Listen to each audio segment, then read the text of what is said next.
কি আপনার? আমার। ভীষণ কিউট। ও কিউট কিন্তু একটু দুষ্টু আছে কিন্তু। ওর কাজটাই তো দুষ্টামি করা, তাই না? নাম কি ওর? ওর নাম প্যান্ডা। আমার একটা কুকুর আছে, ওর নাম মেরেডিথ। ওর সাথে আমার অনেকদিন দেখা হয় না, ওর কাছে নেই। কাছে নেই কেন? আমি আসলে ইউএসএ তে থাকি, গত 15 দিন হলো আমি বাংলাদেশে এসেছি। আপনি বাংলাদেশে ঘুরতে এসেছেন? একজনকে খুঁজতে এসেছি। কাকে? আপনার বয়ফ্রেন্ড? আমার মাকে। মানে? আমার বাবা আসলে আমেরিকান, আমার মা বাংলাদেশি। আমার যখন 5 বছর বয়স তখন আমার বাবা মা সেপারেটেড হয়ে যায়। তারপরে আমার বাবা আমাকে তার কাছে রেখে দেন আমেরিকাতে, মা দেশ চলে আসে। তখন থেকে আমার মার সাথে আমার কোনো যোগাযোগ হয়নি। তো এখন আমার একমাত্র গোল, একটা অ্যাম্বিশন, আমার মাকে খুঁজে বের করা। আমি চাই আমার মাকে একবার দেখতে, একবার জড়িয়ে ধরতে। সেজন্য আসলে দেশে আসা। মানে আমি সৃষ্টিকর্তার কাছে দোয়া করি সেই জন্য খুবই দ্রুত আপনার মাকে আপনার কাছে দিয়ে দেন। আসলে আমি এখানে একদমই নতুন, আমি পরিচিত কেউই থাকে না আসলে, তো আমি জানি না আসলে কতটুকু পারবো। আপনার মাকে খোঁজার মিশনে আমি আপনাকে হেল্প করতে চাই। Are you sure? আপনার কোনো সমস্যা হবে না তো? আমার কোনো প্রবলেম নাই, আমি আপনাকে হেল্প করতে পারলে আমার আরো ভালো লাগবে। আমার আসলে এই মুহূর্তে একজন বন্ধুর খুব প্রয়োজন। ও আচ্ছা, আপনার নামটা জানা হলো না। আপনার নাম? রেহান আহমেদ। আপনার? আমি জেনিফার। আপনাকে একটা প্রশ্ন করি। হ্যাঁ শিওর। আপনি আমেরিকাতে থাকা সত্ত্বেও এত সুন্দর বাংলা কিভাবে বলেন? বেসিক্যালি আমি আমেরিকায় বাংলাদেশি কমিউনিটির সাথে বড় হই। আসলে আমি বাংলাদেশকে অনেক ভালোবাসি, এই দেশকে আমার অনেক আপন মনে হয়। আপনি আমেরিকাতে থাকা সত্ত্বেও বাংলাদেশের কালচার, ভাষা সবকিছুকে এভাবে ধারণ করেন, সেটা জেনে খুবই ভালো লাগলো। Thank you. ও আচ্ছা, আপনার সাথে আমি যোগাযোগ করবো কিভাবে? Mobile number? আমার ফোনের চার্জ শেষ হয়ে গেছে। ইটস ওকে, আপনি আপনার নাম্বারটা বলুন। 013456। Thank you. দেখা হবে। হ্যাঁ, বাই পান্ডা। এমন স্নিগ্ধ সুন্দর অনুভব আমার মনের ভেতর আগে কখনোই ঘটেনি। মেয়েটির সরলতায় মনটা ছুঁয়ে গেল। হ্যালো। হ্যালো, আমি রেহান। আপনি? আমি তো ভেবেছি আপনি আমাকে ভুলেই গেছেন। আপনাকে ভুলে যাওয়া তো পসিবল না। আমাদের র্যান্ডমলি রাস্তায় পরিচয়, ভুলে যাওয়াটা অত্যন্ত স্বাভাবিক। আমাদের পরিচয়টা ক্ষণিকের, কিন্তু আপনাকে কথা দিয়েছি আপনার বন্ধু হিসেবে আপনার পাশে থাকবো। এটা আমার নাম্বার, আপনার যখনই আমাকে প্রয়োজন মনে হবে আমাকে কল করবেন। আপনাকে অনেক ধন্যবাদ। আচ্ছা, আপনার মায়ের কোনো খোঁজ পেলেন? না, এখনো কোনো খোঁজ পাইনি, চেষ্টা চলছে। ইনশাল্লাহ আপনি একদম দেখবেন আন্টিকে আপনি খুঁজে পেয়ে যাবেন ইনশাআল্লাহ। Good night. Thank you for calling.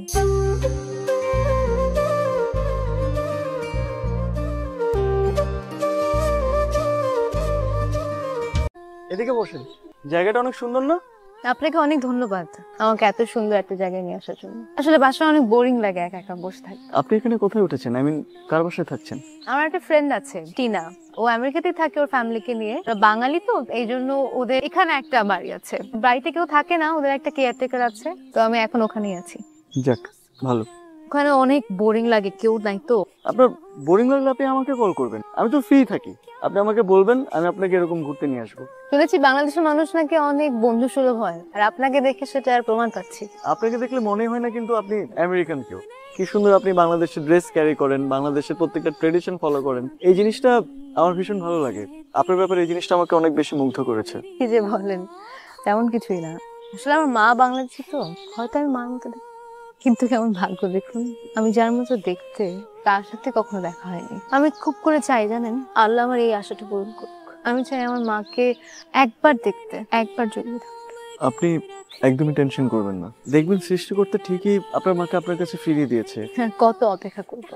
আমরা জীবনে এরকম কিছু পরিস্থিতির মুখোমুখি হই যেটা আমরা চাইলে পরিবর্তন করতে পারি না। ধৈর্য এবং আস্থা দিয়ে সেই সিচুয়েশনটাকে আমাদের জয় করতে হয়। আর আমার মনে হয় একটু ধৈর্য ধরলে না, আল্লাহ তাআলা একদম ঠিক সময় ঠিক উপহারটাই আপনাকে দেবেন। আমার আপনার এই কথাগুলো শোনার খুব দরকার ছিল, একটু সাহস পাচ্ছি। আপনার যখনই প্রয়োজন হবে যে কোনো জিনিসে, আপনি জাস্ট আমাকে একটা কল করবেন, আমি চলে আসবো।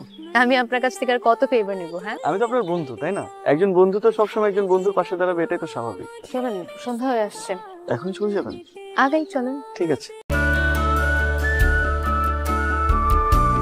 ঈশা, ঈশা, হ্যাঁ মা, বলো। তোর ফুপি কল করেছিল, কি যিনি রান্না করেছে তোকে খেতে যেতে বলেছে। আমি ওই বাসায় যাব না, ওই বাসায় গেলেই রেহান শুধু আমার সাথে ঝগড়া শুরু করে। শুরু তো করিস তুই, রেহান খুব ভালো একটা ছেলে। তোমার রেহানের গুণ ছাড়া তো কিছু চোখেই পড়ে না, তো তুমি যাও না রেহানের বাসায়, আমাকে ডাকতে আসছো কেন? ঈশা, তোর রেহানকে কেমন লাগে রে? কেমন লাগে মানে? না মানে জামাই হিসেবে তো আমার ওকে খুব পছন্দ। মা তুমি এখান থেকে যাবে? আমি খারাপ কি বললাম? তোর ফুপি তোকে এত আদর করে মেয়ের মতো, আর বিয়েটা জানাশোনার মধ্যে হলে ভালো। আমি ওই রেহানের বাচ্চাকে কখনোই বিয়ে করব না। রেহান ফুপির ছেলে না হয়ে তোমার ছেলে হওয়া খুব ভালো ছিল। তো তুই বিয়ে করলেই তো হয়ে যাবে। মা প্লিজ যাও এখান থেকে। তুই তাড়াতাড়ি রেডি হ মা। তার রেহানকে তো আমারও ভালো লাগে মা, কিন্তু ও জানলে তো ভাব নেওয়া শুরু করবে। আমি চাই ও নিজে এসে বলুক।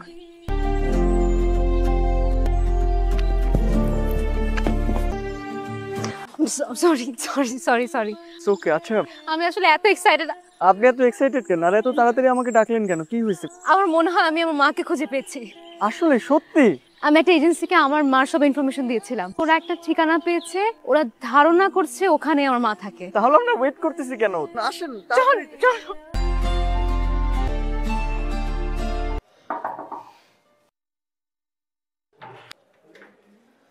আসসালামু আলাইকুম।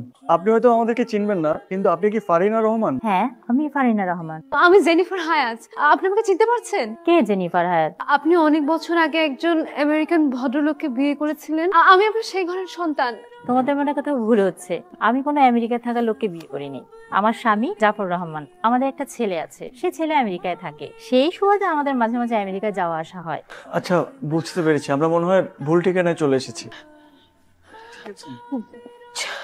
আপনাকে বাসায় নিয়ে যাচ্ছি, বাসায় যে রেস্ট করেন। এনজাইটি এটা হচ্ছে। আমি মেডিসিনের ব্যবস্থা করছি, আপনি আসুন। ব্রিথ। বসেন প্লিজ, আস্তে আস্তে। আপনি টেনশন করবেন, আপনি এরকম করতেছেন কেন? আপনি একদম নিশ্চিন্তে থাকুন। আচ্ছা, আপনার মেডিসিন আমি দিচ্ছি। আর একটু পানি খাবেন? আপনি টেনশন করবেন, আপনি একটু শুয়ে পড়ুন। জি, আর একটু আস্তে আস্তে শুয়ে পড়ুন, আমরা কথা বলবো। আপনি টেনশন করবেন না প্লিজ।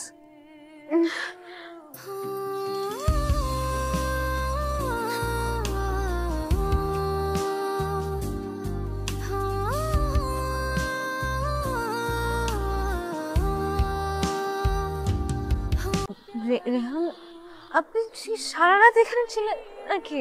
জি, কালকে যখন আমি চলে যেতে নিয়েছিলাম, আপনি আমার হাত ধরে ঘুমিয়ে পড়েছিলেন। কি সুন্দর লাগছে আপনাকে। হুমায়ুন স্যার একটা কথা বলেছিলেন, যে নারীকে ঘুমের মধ্যে সুন্দর দেখায় সেই নারী প্রকৃত রূপবতী। আমি দেখছি সে মুখ। আপনি তাই বলে সারা রাত এখানে আপনি টেনশন করবেন না, আপনি ঘুমিয়ে পড়েছিলেন তো, বাইরে বৃষ্টি হচ্ছিল তাই এখানে ঘুমিয়ে পড়েছিলাম। আপনি একটু রেস্ট করেন, আমি আপনার জন্য কফি আর ব্রেকফাস্ট বানিয়ে নিয়ে আসি। আপনি কেন কফি বানাতে চান বলুন তো? আমি কফি বানাই। না না না, কথা বলবেন না, আমি অলরেডি অনেক বেশি গিলটি। আমি একবার ব্রেকফাস্ট কফি দুটো বানাচ্ছি। আপনি বসুন, আপনি একটু রেস্ট করেন প্লিজ। হ্যাঁ, আপনি তো আমাকে আপনার মায়াজালে ফেলে দিচ্ছেন। আমার আজকে রাতের প্রেমের গল্পের বইটা তো ছিলেন আপনি নিজেই। আপনাকে দেখার পর থেকে অসম্ভব রকমের বদলে গেছে আমার ভুবন। কি করছেন? আপনাকে বলেন রেস্ট নিতে, আপনি এখানে কেন এলেন? আপনি একা একা এত কষ্ট করে ব্রেকফাস্ট বানাচ্ছেন, কফি বানাচ্ছেন, তাই ভাবলাম আমি এসে একটু হেল্প করি। আমার সাহায্য কোনো প্রয়োজন নেই। আমেরিকাতে সবাই নিজেদের কাজ নিজেরাই করে, আপনি আর কিছু করেন না। আরেকটা ডিম ভাজলাম। সরি। ইটস ওকে, আপনি আমাকে দেন, আমি রেখে দিচ্ছি।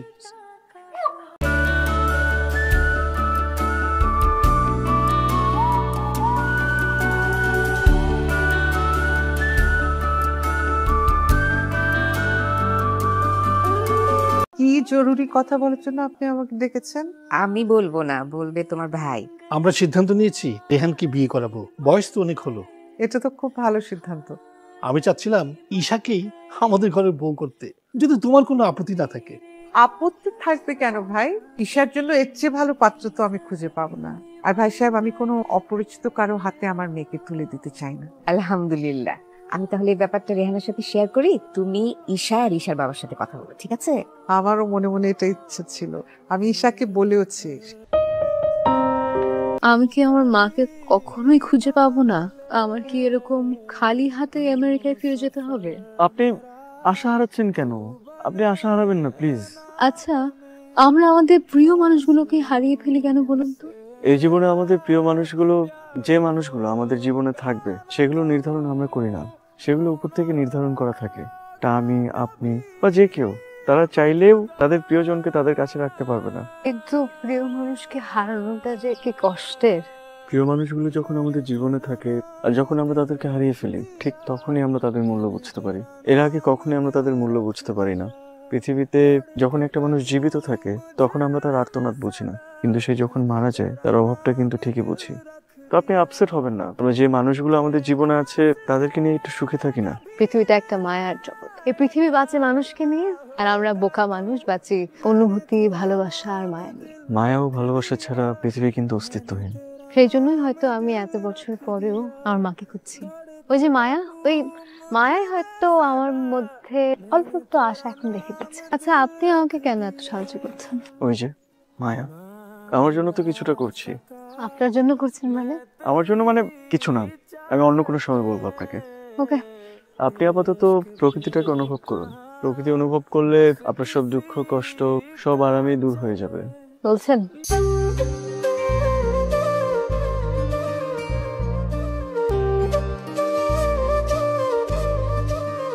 এই সময় এখানে ডাকলেন এত রাতে? তেমন কিছু না, জাস্ট ভাবলাম আপনার সাথে একটু পাশাপাশি হাঁটি। এখানে আমার ইউজুয়ালি আসা হয় না, কিন্তু সবাই তো এখানে ঘুরতে আসে, তাই ভাবলাম আপনাকে এখানে ডাকি। আপনি কি পাগল? জীবনে একটু ছোটখাটো পাগলামি না করলে জীবনটাকে তার উপলব্ধি করা যায় না। ওকে, ফাইন। জেনি, আমি আপনাকে অনেক ভালোবাসি, আমি আপনাকে পছন্দ করে ফেলি। I love you so much. আমি আপনার সাথে সারা জীবন থাকতে চাই। Will you marry me? Rehan, এইটার উত্তর এখনই আমার কাছে নেই। না, it's not like that I don't like you, I like you, but আমি জানি না আমি আপনাকে ভালোবাসি কিনা। আর আমি আসলে দেশে এসেছি আমার মাকে খুঁজতে, আমার মাকে এখনো খুঁজে পাইনি। আমার বাবা আমার জন্য অপেক্ষা করছে ইউএসএ। আমি অনেক বুঝে আমার বাবাকে এদেশে এসেছি, সো আমার আসলে আপনাকে নিয়ে ওইভাবে ভাবার সময় হয়নি। I am sorry. আপনার সময় লাগলে আপনি সময় নেন, আমার কোনো প্রবলেম নেই। আমার আপনার জন্য ফিলিংস একটা ফোঁটা মিথ্যা না, একটু বোঝার চেষ্টা করুন প্লিজ। আমি তাহলে আজকে আমি আগে দিব না।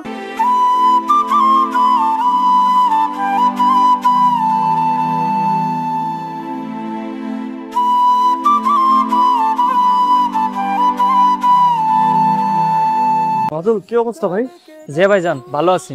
আচ্ছা, তোমার ম্যাডামকে পাচ্ছি না দুদিন ধরে ফোন দিয়ে, কোথায় গেছে কিছু জানো? ম্যাডাম তো চলে গেছে। চলে গেছে মানে কোথায় গেছে? আমেরিকা চলে গেছে। আমেরিকা চলে গেছে? আপনারা কিছু বলে যায় নাই, আমি নিজে গাড়িতে উড়াই দিয়েছি।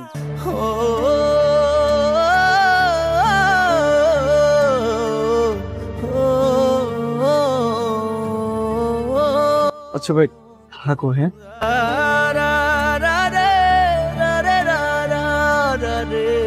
কেন এমন করলে জেনি? অস্তিত্বহীন করে দিয়ে গেলে আমাকে। একটাবার তো আমাকে বলে যেতে পারতে। রোহন, কি হয়েছে বাবা? এরকম করছিস কেন? কি হয়েছে? জেনি আমাকে রেখে চলে গেছে। কে জেনি? আমি ওকে মন থেকে ভালোবেসেছিলাম, কিন্তু ও আমাকে ভালোবাসেনি। কি বলছিস এসব? এই জেনির কথা তুই কখনো আমাকে বলিসনি। বলার আগে তো আমাকে রেখে চলে গেছে। তুই একটু শান্ত হ, এবার আমাকে বলতো জেনি কে? কিছুদিন আগে জেনির সাথে আমার পরিচয়। ও আমেরিকান, বাংলাদেশে এসেছিল ওর মায়ের খোঁজ করতে, আর ওর মাকে খুঁজতে আমি ওকে হেল্প করি। আস্তে আস্তে ভালোবাসা, তো ও আমাকে কখনো ভালোবাসেনি মা। এক অজানার কারণে ও আমাকে রেখে চলে গেল। এসব তুই কি বলছিস? একটা আমেরিকান মেয়েকে তুই ভালোবাসছিস? ও আমেরিকান হলো বাঙালি মেয়েদেরকে আরামে হার মানাবে। আর প্রেম ভালোবাসা তো এসব দেশ বিদেশ মেনে হয় না, ভালোবাসা তো পবিত্র। শোন রোহান, এসব কল্পনাতেই মানায়, বাস্তবে কখনোই হয় না। কিছু কিছু সবাই জীবন কল্পনাকে হার মানায় মা। তোর ভালোবাসা মিথ্যে ছিল, সত্য হলে তো সে তোকে ছেড়ে চলে যেত না। আমি খুব তাড়াতাড়ি তোর বিয়ে ঠিক করছি। তুমি কি বলতেছো মা? এটা তুমি বুঝতে পারতেছো না আমি কি বলতেছি তোমাকে? আমি ওকে ছাড়া অন্য কাউকে নিয়ে ভাবতে পারবো না। আর বিয়ে তো অনেক দূরের কথা। প্লিজ একটু মাথা ঠান্ডা কর। শোন, প্লিজ মা, তুমি এখন এখান থেকে যাও। তোর এখন যথেষ্ট বয়স হয়েছে, তোর আবেগের বয়স এটা না। তুই একটু ধৈর্য ধর বাবা, আমি তোর বাবার সাথে এ ব্যাপারে কথা বলছি। তুমি যাও এখান থেকে। আচ্ছা ঠিক আছে, যাচ্ছি। কি মাথা ঠান্ডা কর, ঠিক আছে? জেনিকে খুঁজে বের করবোই। আমি যে শুধুই জেনির। তুমি আমার থেকে হারিয়ে যাওনি, বরং আমি হারিয়ে গেছি তোমার ভেতরে। 5 মাস হয়ে গেল, অথচ একটা দিনের জন্য আমি তোমাকে ভুলতে পারিনি। মা, তুমি আর কত নিজেকে তিলে তিলে শেষ করবি বলতো? অনেক তো খুঁজলি, অনেক অপেক্ষা করলি, শরীর আর চেহারার কি অবস্থা করেছিস? একবার আয়নায় নিজেকে দেখেছিস? মা, তুমি যখন কাউকে অনেক মিস করো না, তখন সেটার প্রভাব শরীরের উপর এমনিতেই পড়ে। 5 মাসের উপরে হয়ে গেছে, কিন্তু আমি ওকে এখনো একটা মুহূর্তের জন্য ভুলতে পারছি না। আমি পারবো না কখনো ওকে ভুলতে। আমি তোকে কতবার বুঝিয়েছি, তুই আমার কোনো কথাই শুনিসনি। ঈশার মা এখন ঈশাকে বিয়ে দিচ্ছে না শুধু তোর জন্য। তোর সম্পর্কে কথা শুনে ওরা ঈশাকে তোর সাথে বিয়ে দিতে চাইছে শুধুমাত্র তোর জীবনটা যেন সুন্দর হয়। আমি ঈশাকে বিয়ে করতে পারবো না। আমি এখনো জেনিকে অনেক বেশি ভালোবাসি। আমাকে আর ইনসিস্ট করবো না, আমাকে মাফ করো প্লিজ। আমি তোর কাছে হাত জোর করছি, তুই ওকে বিয়ে করতে রাজি হয়ে যা। কি করছো তুমি? তুমি হাত জোর করে কেন আছো? তুমি হাত জোর করো তো আমি মানা করতে পারবো না। মা, এটা করো না প্লিজ। তুই তোর জন্য না হলেও আমাদের জন্য রাজি হয়ে যা, আমাদের খুশির জন্য রাজি হয়ে যা। টেনে তোর কোনো খোঁজ করলো না, তুই তোর জীবনটা শেষ করবি কেন? ঠিকই বলেছো মা, যার জন্য আমি দিনের পর দিন কষ্ট পাচ্ছি সে তো আমায় ভুলে গেছে। তোমরা যেটা ভালো মনে করো সেটা করো না, আমি রাজি। সত্যি বলছিস তুই? আমার লক্ষ্মী ছেলে, খুবই সুখবরটা তোর বাবাকে দিয়ে আসছি। আমি জানি না কি করছি বা কি করব, শুধু এতটুকু বলছি, এই জীবনে আমি কোনোদিন তোমায় ভুলতে পারবো না জেনি।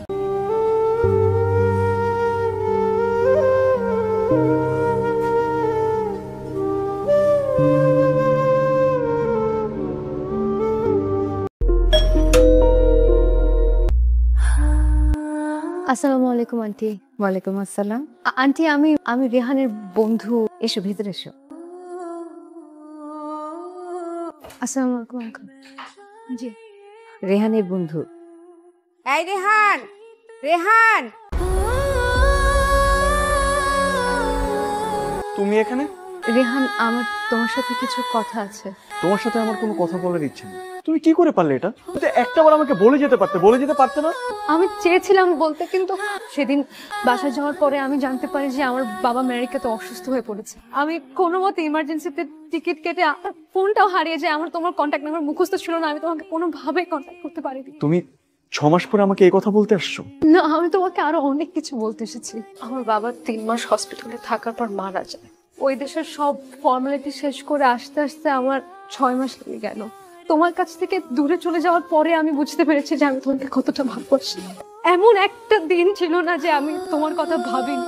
আমি যখন দেশে ছিলাম তখন হয়তো আমি তোমাকে অনেক কিছু বলতে পারিনি, কিন্তু এখন আমার আর কোনো কিছুটা নেই। আমি সবকিছু ছেড়ে দিয়ে তোমার কাছে চলে এসেছি। আমি চাই আমার বাকি জীবনটা তোমার সাথে কাটাতে আর আমার মাকে খুঁজতে।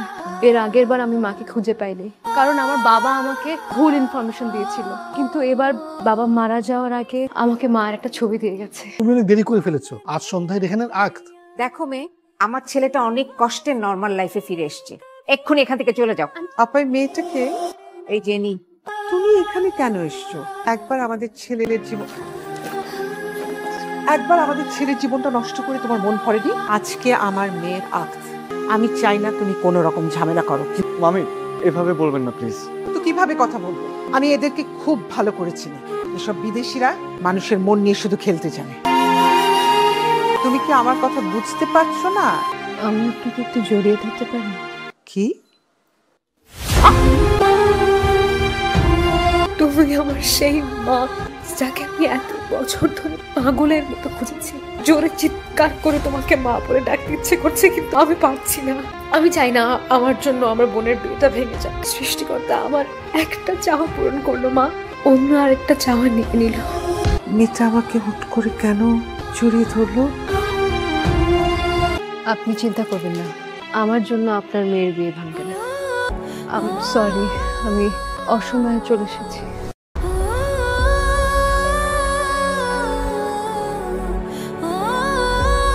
জেনির সাথে আমার খারাপ ব্যবহার করাটা একদম উচিত হয়নি। এখানে জেনির কোনো দোষই নেই। না, আমি কোনোভাবেই বিয়ে করতে পারবো না। জেনি সব ছেড়ে আমার কাছে চলে এসেছে। রেহান, তোমার সাথে আমার কিছু কথা ছিল। মামি, আমারও আপনার সাথে কিছু কথা আছে। আমি বিয়েটা করতে পারবো না। কি বলছো তুমি? আজ রাতে তোমাদের আক্ত। কিন্তু দেখেন, এই বিয়েটা হলে আমি বা ঈশা কেউ সুখে থাকতে পারবে না কখনো। আমি জেনিকে অনেক ভালোবাসি। আমাকে মাফ করবেন, আমি এই বিয়েটা করতে পারবো না। এই লকেট তুমি কোথায় পেলে? এটা তো আমার সেই লকেট।